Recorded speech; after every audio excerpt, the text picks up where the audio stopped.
नमो नमः मित्रों, तेज संस्कृत से चैनल में आप सभी का हार्दिक स्वागत एवं अभिनंदन करती हूँ।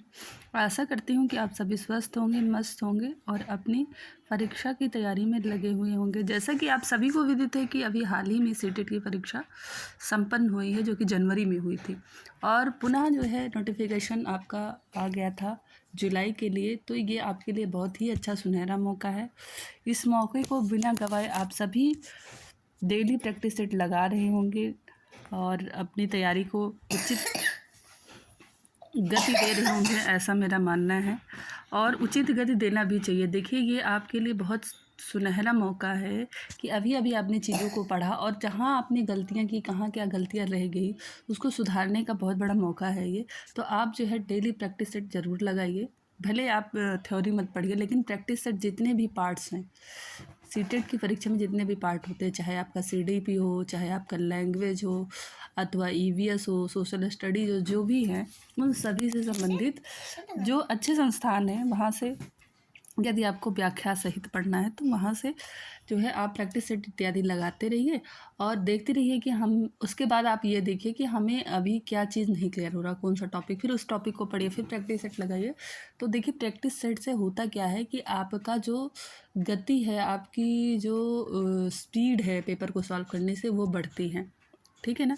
कोई भी पेपर है, आप चाहे जितना पढ़े हों, यदि आप उसको सॉल्व ही नहीं कर पाए हैं, आप उस प्रश्न का स्वरूप को समझ ही नहीं पा रहे हैं, तो आपकी थ्योरी पढ़ने का कोई मतलब नहीं है। और जो प्रैक्टिस सेट होते हैं वो आपको बताते हैं प्रश्नों का स्वरूप कैसा होता है, किस तरीके से प्रश्न सॉल्व करने, कितने अच्छा समय का भी विशेष ध्यान दीजिए कि कितने समय में हम बैक ईयर्स के पेपर उठा लीजिए, बैक ईयर का पेपर आप सॉल्व करना स्टार्ट कीजिए और देखिए कि कितना मिनट आपको लग रहा है और कितने नंबर आ रहे हैं। और जितना नंबर आ रहा है, यदि 80 से कम आ रहा है या 90 प्लस, तो आप कहाँ कहाँ गड़बड़ियाँ कर रहे हैं, कहाँ कहाँ आप जब 5-6 पेपर सॉल्व करेंगे तो आपको खुद पता चल जाएगा कि मेरी गड़बड़ियाँ किस टॉपिक पे ज़्यादा हो रही हैं, है ना। तो वहाँ पर आप थोड़ा सा उसको और क्लियर करिए।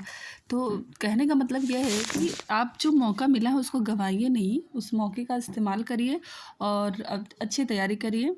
यही मेरा मानना है। और मैं जो प्रैक्टिस सेट उपलब्ध कराती हूँ, कब आप ये भी कह सकते हो कि मैं, आप तो व्याख्या नहीं देती हैं, तो हाँ, मैं व्याख्या नहीं देती हूँ। क्यों?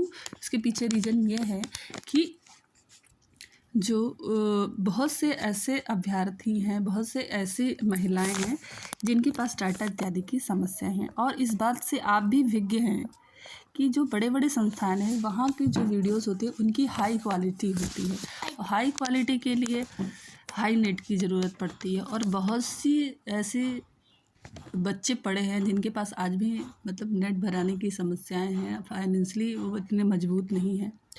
और रही बात गृहिणियों की, तो बहुत सी गृहिणियाँ ऐसी हैं जिनके पास बहुत कम समय होता है, घंटे 2 घंटे का ही समय, उसमें भी यदि छोटा बच्चा है तो उसको भी देखना है, तो वो क्यों कैसे फटाफट अपनी तैयारी मतलब प्रैक्टिस सेट लगा सकती हैं थ्योरी के साथ। तो उनके लिए मैंने जो प्रैक्टिस सेट बनाया है ऐसे अभ्यर्थियों को ध्यान में रख के बनाया है।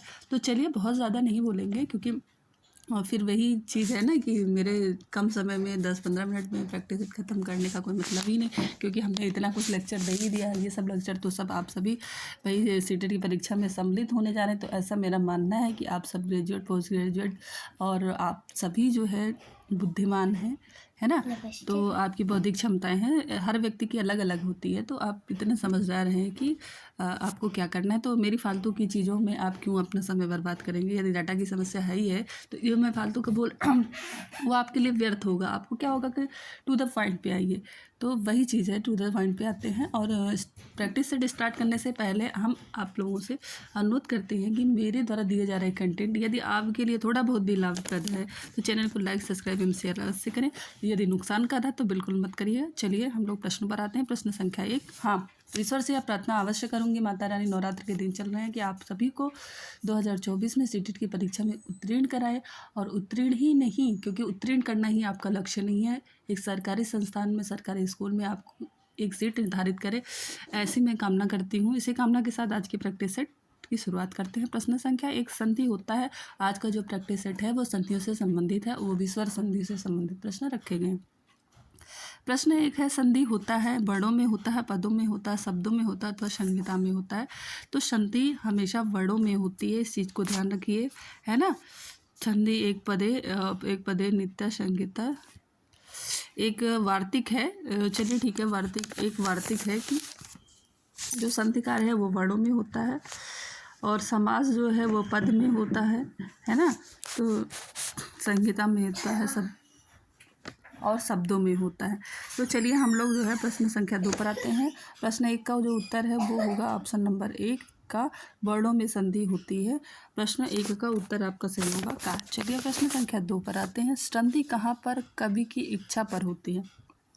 कहीं पर नित्य और नित्य कहाँ पे संधि होती है? तो एक पद में नित्य होगी, वर्णों में नित्य संधि होगी, है ना, और पद में नित्य संधि होगी। लेकिन जो संहिता होती है या वाक्य तो अभिवेक्षया, जो वाक्य होती है वहाँ पर अभिवेक्षा होती है, यानी कि कवि की इच्छा पर होती है कि वो संधिकार करेगा कि नहीं करेगा। जैसे कोई वाक्य लिख रहा है तो वहाँ वो जो कवि लिख रहा है वो अपनी इच्छा पर लिख सकता है। जैसे उसको लिखना है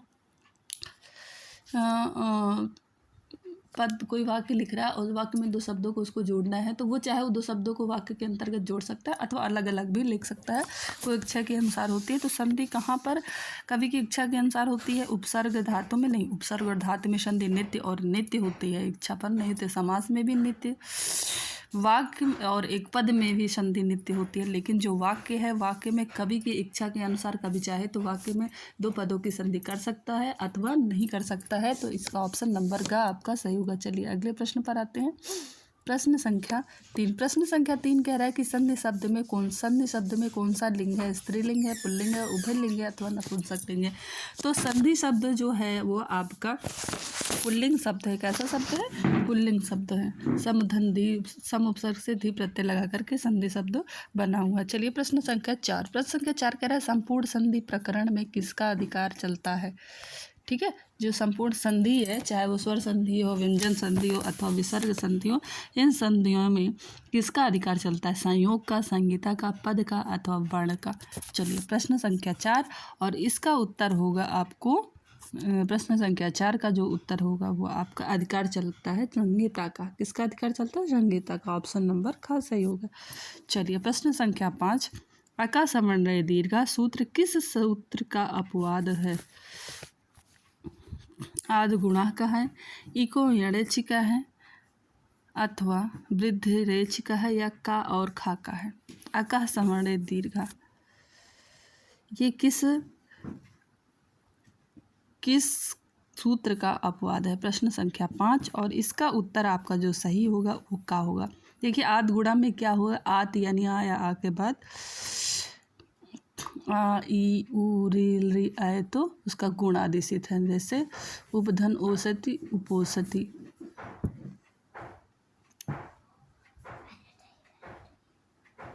उपोषति नहीं सॉरी, जैसे है आपका एक उदाहरण देख सकते हैं। अरे मतलब आ धन ई बराबर ए हो जाता है, आ धन ऊ बराबर ओ हो जाता है, आ धन री बराबर अल हो जाता है, आ धन री बराबर अल हो जाता है। और अकस्म वर्ण में क्या होता है कि जो यही वर्ण होते हैं आ ई उ री इनका भी दीर्घ होता है। तो अपवाद किसका है? ये आदि गुणा का अपवाद है। ठीक है, चलिए अगले प्रश्न पर आते हैं। प्रश्न संख्या 6। प्रश्न संख्या 6 कह रहा है कि अनियम होने पर नियम करने वाले सूत्र को कहते हैं। जब अनियम हो तो अनियम में भी नियम जो करने वाले सूत्र होते हैं उनको हम लोग क्या कहते हैं? तो देखिए 6 हो गया, प्रश्न संख्या 6 का। तो आपने देखा होगा कि जो अनियम होने पर भी कि नियम नहीं कह रहा है ये, फिर भी वो नियम करने वाले सूत्र कहलाते हैं।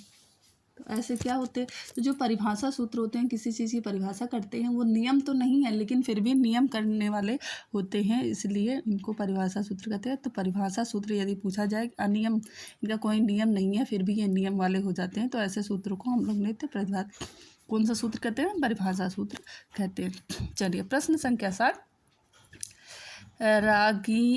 रागी शब्द का विग्रह है। राग धन हा, रागी धन ई, राग धन ईद, राजन धन ई। रागी शब्द का विग्रह करोगे तो क्या बनेगा? रागी शब्द का विग्रह करने पर क्या रूप बनेगा? प्रश्न संख्या 7 और प्रश्न संख्या 7 का ये थोड़ा यूनिक टाइप का प्रश्न है। प्रश्न संख्या 7 का उत्तर सही होगा आपका गा।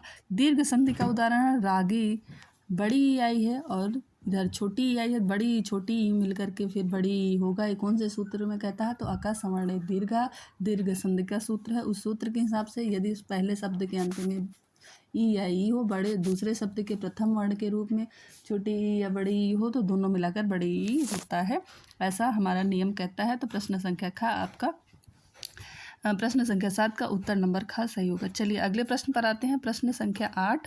प्रश्न संख्या 8 का कौन शब्द सही नहीं है? हो त्रिकारा, हो त्रिकारा, हो त्रिकारा, हो रिकारा, कौन सा शब्द सही नहीं है? प्रश्न संख्या 8।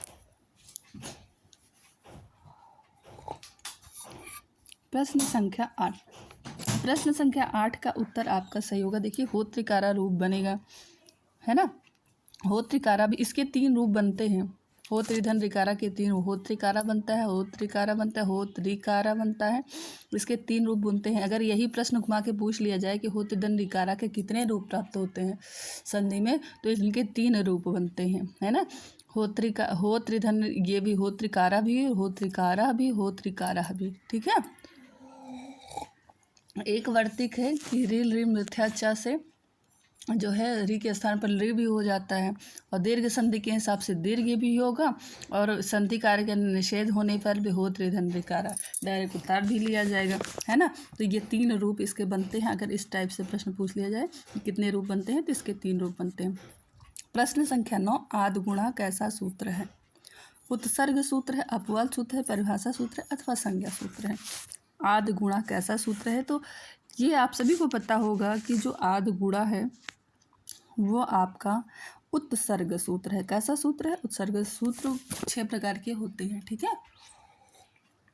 और यहीं पर प्रश्न समाप्त हो गए हैं। आशा करती हूँ कि मेरे द्वारा दिए गए कंटेंट आप सभी को समझ में आ रहा है। यदि नहीं आ रहा है तो कमेंट बॉक्स में स्वच्छंद हैं, आप सभी कमेंट बॉक्स में अवश्य कमेंट करिए, और मेरे लिए बहुत बड़ा सहयोगी होगा जो कमेंट बॉक्स में कमेंट करके मेरी कमियों को बताएगा, क्योंकि अन्वेषक ज़िंदगी में होना ज़रूरी है। और कैसा अन्वेषक होना चाहिए? पॉजिटिव वाला, निगेटिव नहीं कि जो मतलब नहीं गलत है तो भी गलत करे। पॉजिटिव अन्वेषक यदि है ज़िंदगी में, तो आप समझिए कि आप में नित्य और नित्य संशोधन होता रहेगा। और यहीं पर प्रश्न समाप्त हो गए हैं, तो रहने देते हैं वीडियो को यहीं पर। फिर मिलेंगे नए प्रश्नों के साथ, नए जोश के साथ, नए उमंग के साथ। चलिए, नमः संस्कृताय, नमो नमः।